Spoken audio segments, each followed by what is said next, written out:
Viewers, a nation state is a very closely woven unit, especially the modern concept of a nation state.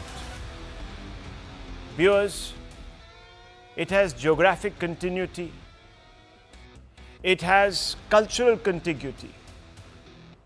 Sometimes it also has linguistic contiguity. Of course, viewers, in the case of India, the nation state is a pastiche. Though there is cultural contiguity and geographical contiguity, there is no linguistic contiguity. But that doesn't mean, viewers, that the Indian nation state is in any way not homogeneous as any other in the world. Now, viewers, we all know, however, that the character of a nation state can undergo dramatic change. And this change, viewers, can sometimes be affected because of demographic changes. Demography, after all, viewers, is destiny. And in the past, there have been many instances where the character of a nation state has undergone dramatic change because of the influx of people who have come from different parts. Now, viewers, India remains an importantly interwoven nation state, predominantly because of its Hindu majority, which is essentially an extremely tolerant majority. It is made up of groups of Hindus that are extremely tolerant of each other's cultures, of each other's traditions.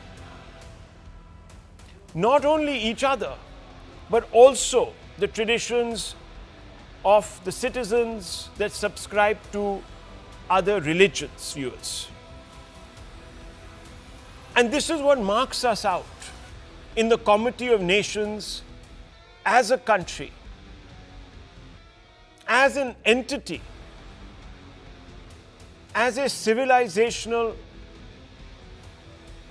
contiguity. Viewers, but I will talk to you tonight about nations that have undergone changes dramatically because their demography has changed. Because, viewers, either they have been overrun by invaders or, viewers, by the influx of illegal migrants or even immigrants, legal immigrants. Think about Lebanon, viewers. In the past, Lebanon was an exclusively Christian country. But because of the influx, and some of these, a majority of these were illegal, Palestinians and Syrian emigres, the demographics so changed that the Christian majority in what was once called the Paris of the East became a minority, viewers. And that led to huge tumultuous changes, not only in governance, but also in the manner in which the country saw itself, its culture, its politics, and it also led to, of course, feuds. Some of them were feuds, viewers, of an irreconcilable nature. This has happened in the Balkans in recent times. And, viewers, it has happened in Cyprus, where the indigenous and the Greeks have had problems. Now, viewers, Amit Shah, the Union Home Minister, has come out and warned that the same might actually be happening on a large scale in India in certain provinces. Viewers, we don't have to stretch our imagination too much. You know what happened, for example, in Kashmir. There, viewers, the Hindu minority was not treated too kindly. I'll come to all of that in just a few moments. Mr. Amit Shah came out and said very, very clearly that this is happening on an industrial scale, in fact, in India. And he went on to say, in particular regard to Jharkhand, that if infiltration remains unchecked, illegal immigrants will become the majority in Jharkhand in the coming 25 to 30 years. Can Hemant Soren, the Chief Minister, stop it? Will Congress stop this influx of illegal immigration, infiltration? These infiltrators happen to be the vote bank of JMM and Congress. BJP will drive out Rohingyas and illegal Bangladeshis from Jharkhand. They are destroying our culture. They are encroaching upon our land. They are engaging in fake marriages with our daughters. They are killing opportunities for local employment. Of course, viewers, Soren, the Chief Minister, has denied these claims by Mr. Amit Shah. He says that Mr. Amit Shah, the RSS, the BJP are all in it only to create sectarian strife between Hindus and Muslims, tribals and Muslims who are living very peacefully in Jharkhand. By talking about majorities and minorities, this troika of Shah, RSS and BJP are sowing the seeds of discord, and there is no such illegal influx in Jharkhand. In fact, he says to the public that they must keep out rats like the RSS and the BJP cadre who are going to come around in election season playing on these fears. But in the same breath, Soren also has blamed Bengal Chief Minister Mamata Banerjee, saying that there is no problem here in Jharkhand. If there is a problem at all, it's in Bengal, go see there. Now, Hemant Soren, viewers, has said this, and let me quote him. They talk about changing demography and Bangladeshi infiltrators. I would like to tell them to look at the data, go and see what data is in Bengal, then see the data of various districts in Jharkhand, and you will find that there is no change in demography here. But viewers, think about it. The change in demography has actually been documented in both Bengal and Jharkhand. There is an element here, viewers, of suppression of the truth, of the hard facts. Let me just put it like that. Because if you really look at the 2011 census, and that's the last one, and viewers, dramatic changes have taken place. If you just do basic math on some of these trends, you can only imagine what could have happened by 2021 when the last survey was supposed to have been conducted, but it has still not been conducted, viewers. Of course, there's a whole different story for that, and that's another debate for another time. But viewers, the numbers from 2011 showed dramatic changes. This is Jharkhand, 1951 to the left of your screens. Tribals were 36% of the population. They're down by 10%. Sanatani Hindus were at 87.9%. They're down by 6% or so. Muslims have increased, viewers, by 5% there. Let's look at the next chart on your screens, viewers. And I am going to draw your attention now to the Santhal Parganas, which is Bengal-Jharkhand border. Here, viewers, compare 51 census, 2011 census. So tribals were at 44%, now they're at 28%. The Muslims have gone from 9.44, let's say 10% viewers, to 22%. Others have also reduced or gained. Now let's look at the next set of numbers, viewers. And we are looking at West Bengal and the West Bengal-Jharkhand border. In 2001, 2.02 crores, 25%. This is a rise in Muslim population.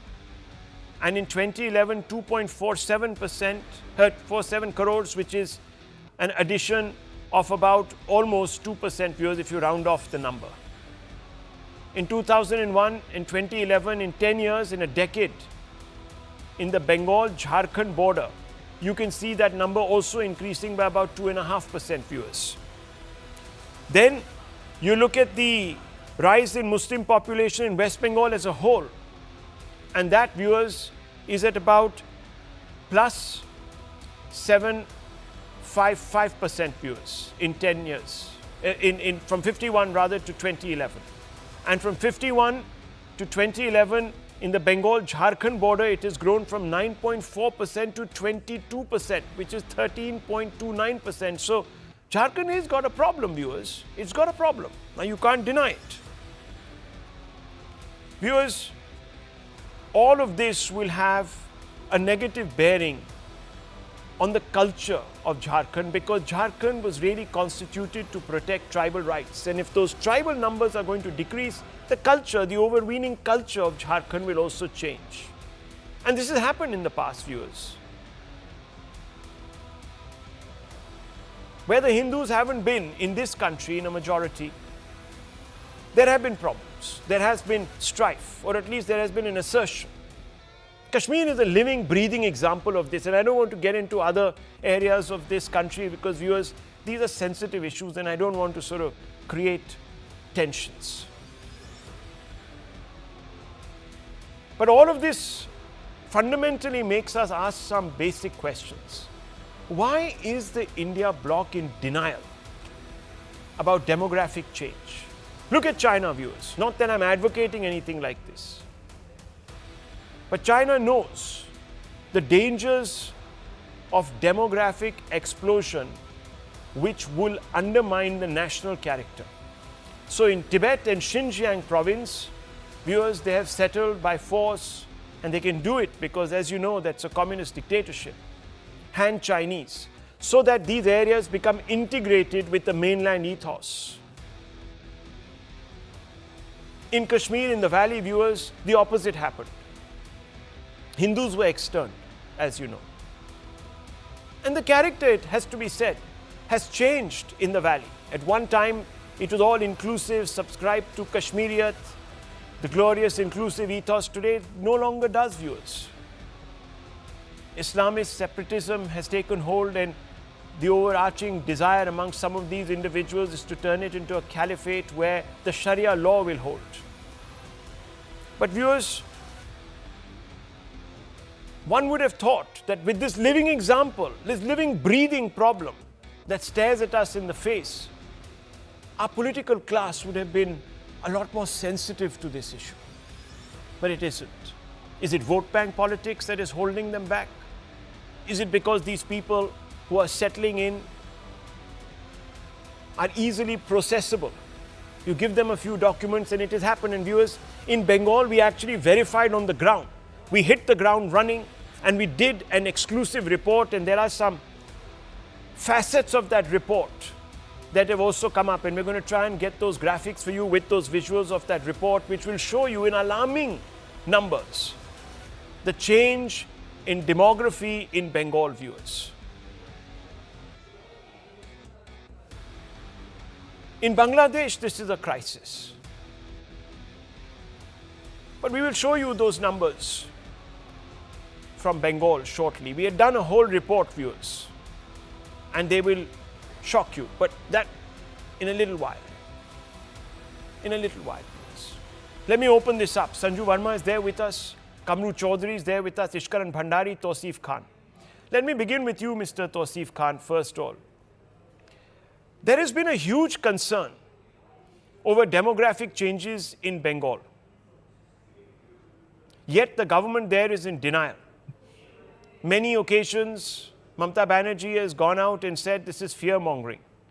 The best way of determining who is right, who is wrong, is to have an NRC. Any Indian committed to the national cause would want to know if the state's resources are being glommed by individuals who are illegally settled in this country, at the risk and at the cost of the indigenous Indian. But it appears that even on this issue, the Bengal government has a problem. They don't want to have an NRC. Why, sir? Why is this the problem? Shielding. Rahul thinks is yes, all is happening because Uttar Pradesh and is one demographic change that is happening in Bengal. Secondly, those have been opened, manned by the BSF and BSF the Home Minister Amit Shah, BJP's hope to open the borders in what is beyond allowing called Hindu executed is they have the Sir, authority. asking you a question. That is Amit the Shah has been question. Amit Shah has been hoster for about 5 years. Numbers we are talking about have not seen last 5 years. The NDA has been in for 10. The numbers that we are talking about are census, sir, last conducted in 2011.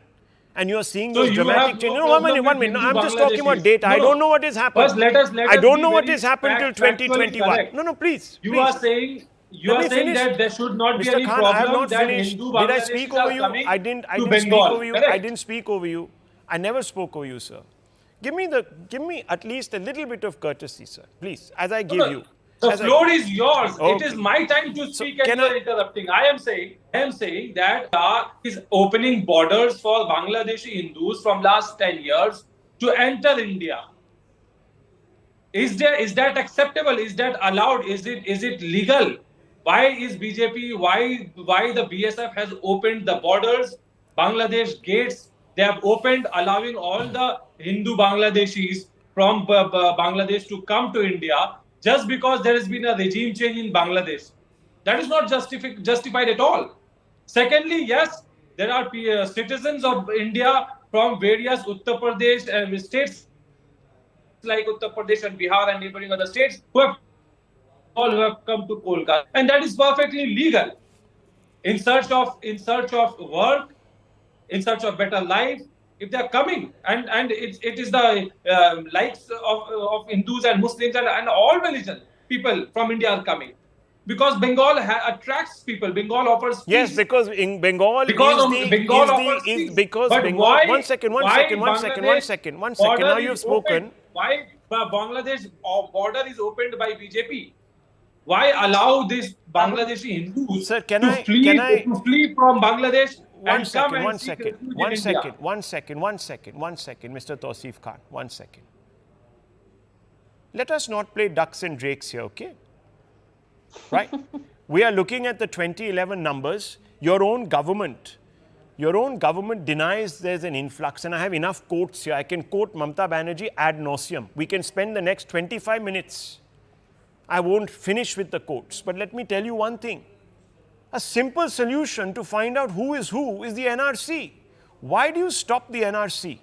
Simple question. No, it's a public declaration. My dear friend, I'm asking you, why do you not want the NRC? To come to India? Why don't you want What the is NRC? there Excuse me. I'm asking you a What is simple, there to straightforward find out? question. Are you not going to answer it? If you don't want to answer it, it's okay. I can't hold a gun to your head, sir. If you don't want to answer the question on the NRC, you don't have to. It's okay. I understand the compulsion. It's okay. Look, I'm not holding you to ransom. I'm not saying you have to agree with me. You have to hold that NRC.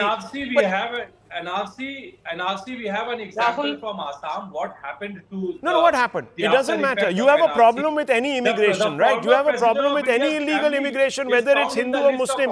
No, one second. No, please. Now you're not letting me speak. The former president of India's family is found to be in the list of foreigners after the NRC is conducted in Assam. So we know the result. Sir, why in principle... Why is BJP opening the border gates for Hindu Bangladeshis to come to India? Viewers, no one has opened any borders. In fact, when we wanted to... Excuse me, let me finish. Sir. As you know, it's not a fenced border all through. We can't have a policeman at every or a BSF at every 30 yards. So let's not be foolish tonight. Let us be intelligent tonight.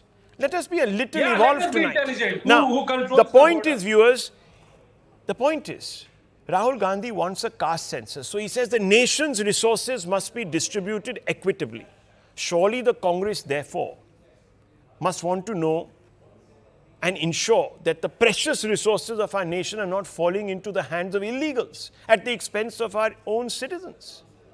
But no, viewers, the Congress also opposes the NRC. The TMC also has a problem with the NRC. You have to ask yourself why. Sanju Verma, you want to respond to Tausif Khan. He has made the charge that under your government, people are just coming into this country in droves, in hordes. It's you who can't man your borders. don't come complaining to Hemant Soren's state and accuse Bengal Chief Minister. Rahul, as you know, I'm sitting thousands of miles away in the US. I hope my audio is absolutely fine and you can hear me loud and clear. I can. I hope you're a legal immigrant there. Where you are sitting. No, I'm not a legal immigrant. I'm just here for a few months on study leave. I'm going to be back in India very soon in the next couple of months. Okay. I will be anything but a legal immigrant anywhere in the world. You will have no problems passing the NRC if it is held USA. or the census in America. Okay, great. Go ahead. Okay. You know, Tausif, I've done a zillion debates with you and I've never seen you heckling. Why are you so rattled today? Please hold your horses. Let me finish, then you can rebut. I did not interject you even once when you were making some points which made absolutely zero sense to me and you were very incoherent, which is very unlike you normally.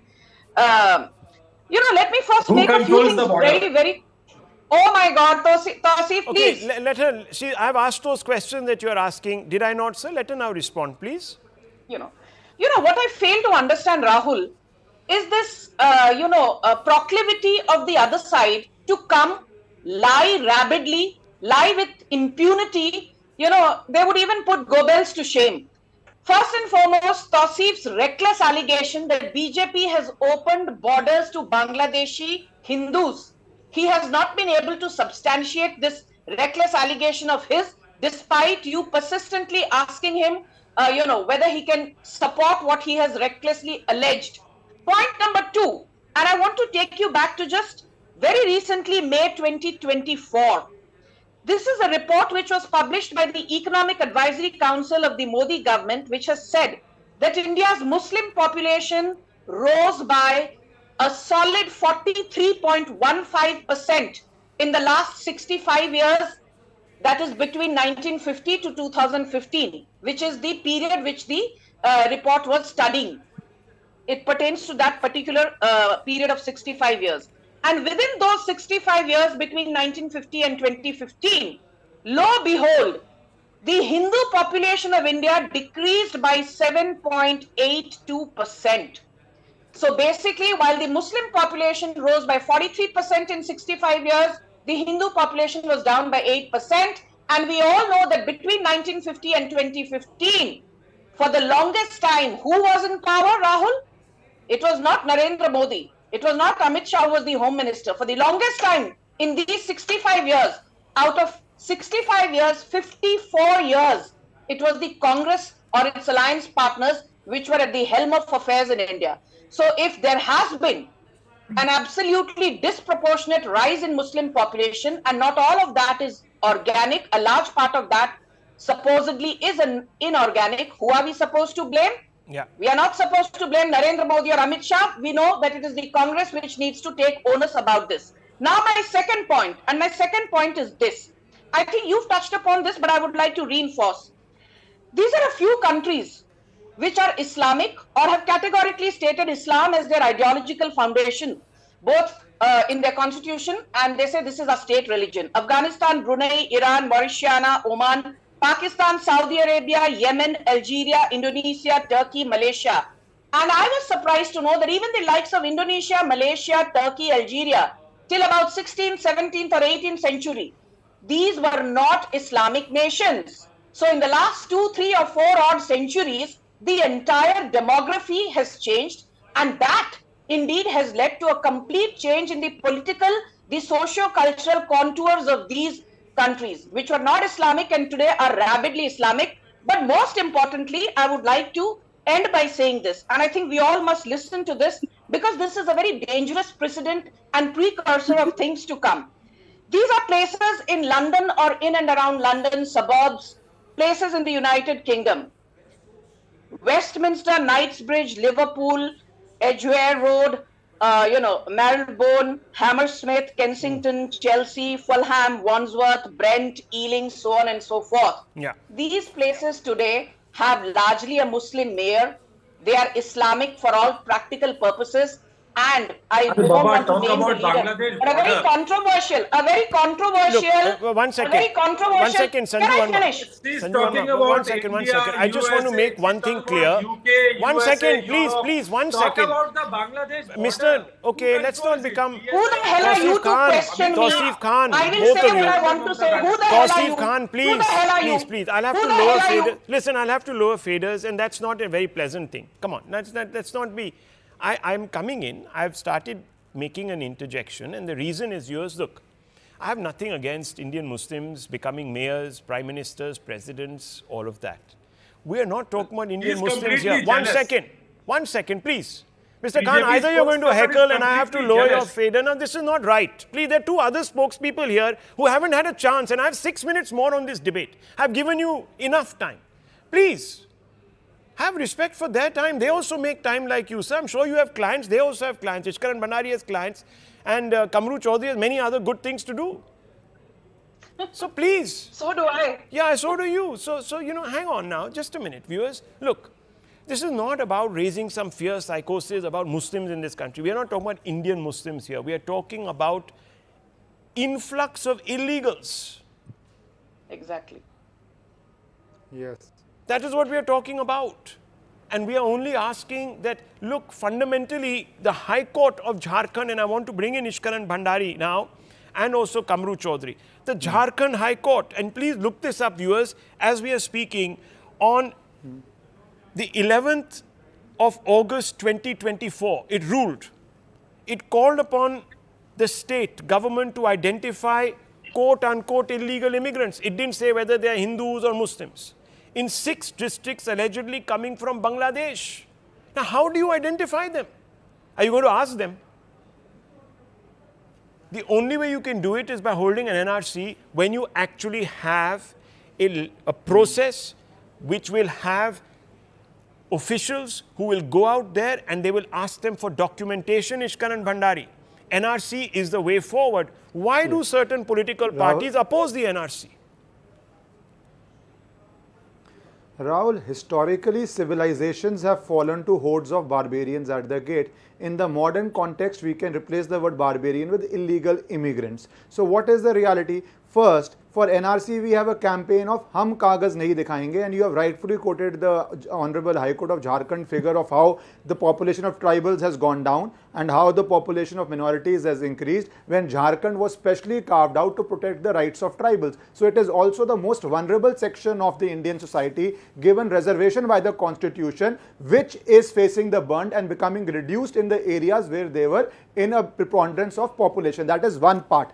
The second aspect of this is, you please see this trend of Kagaz nahi dikhayenge, NRC nahi hogi, is now extending to Waqf, where they say for, Mr. Owaisi says for 1,22,000 or 21,000 properties, 1,12,000 may not have documents. So you do not need documents for citizenship. You do not need documentation of ownership of any land claimed by any institute or any board. Now you will come to, you don't need papers to vote in elections. You don't need papers to overwhelm the democratic fabric of India. Where would this trend of not showing papers stop? That is the second point. The third aspect of this is, which is extremely important, is who suffers the most by illegal immigration? It is the poor who suffer because their jobs go. It is the people dependent on welfare who suffer the most in the beginning because the state's resources get dispersed into these people. It is the unscrupulous politician who then give them documentations and try to destroy democracy from within by making people who don't have stake in Bharat becoming voters of Bharat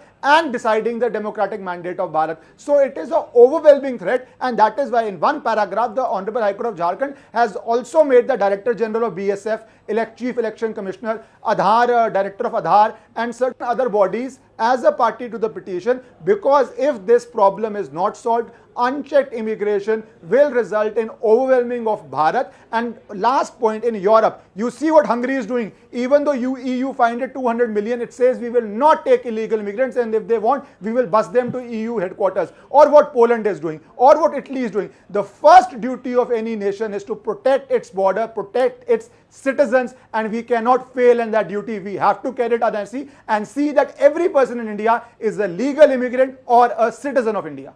In fact, even Germany, viewers, has recently forcibly deported Afghans. You must know this, viewers.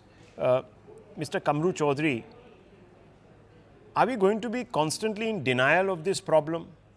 And how do we, in your estimations, address this issue? First, how do we identify these people? And secondly, what do we do with them? Because the Congress government certainly is not interested. The opposition is not interested. Kapil Sibal has entered this particular matter recently of the Jharkhand High Court, moved a petition saying that this is a politically motivated intervention on the back of which the High Court has ruled earlier. Now those orders have been reserved. Yeah, Rahul, thank you for coming to me.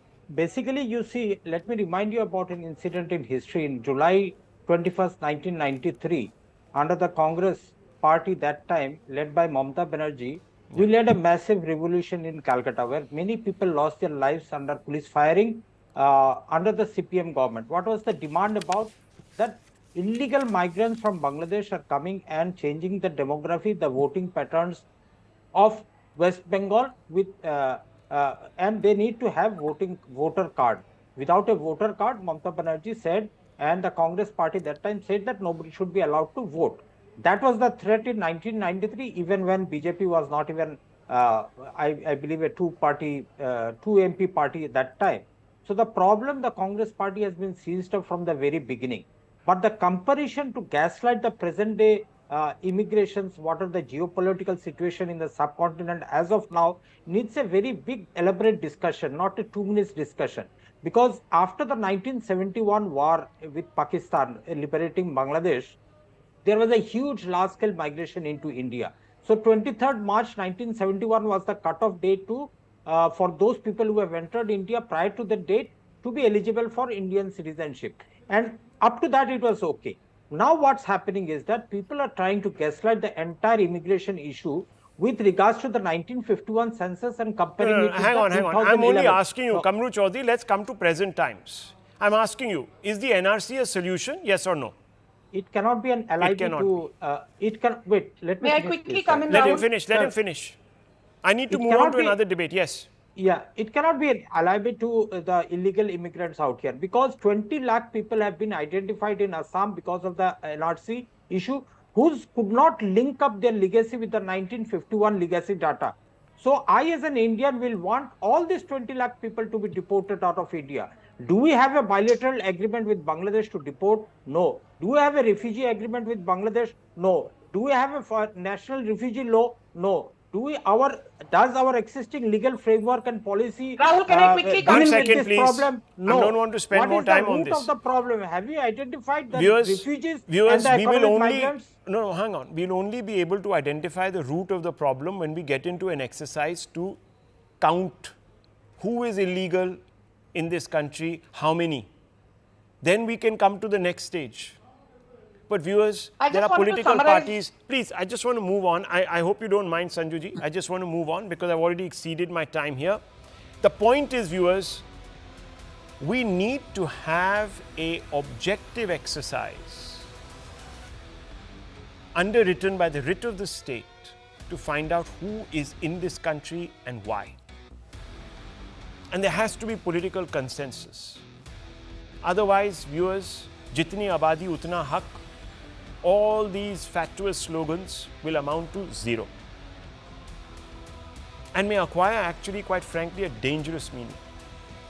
I leave it at this, viewers. Let's move on.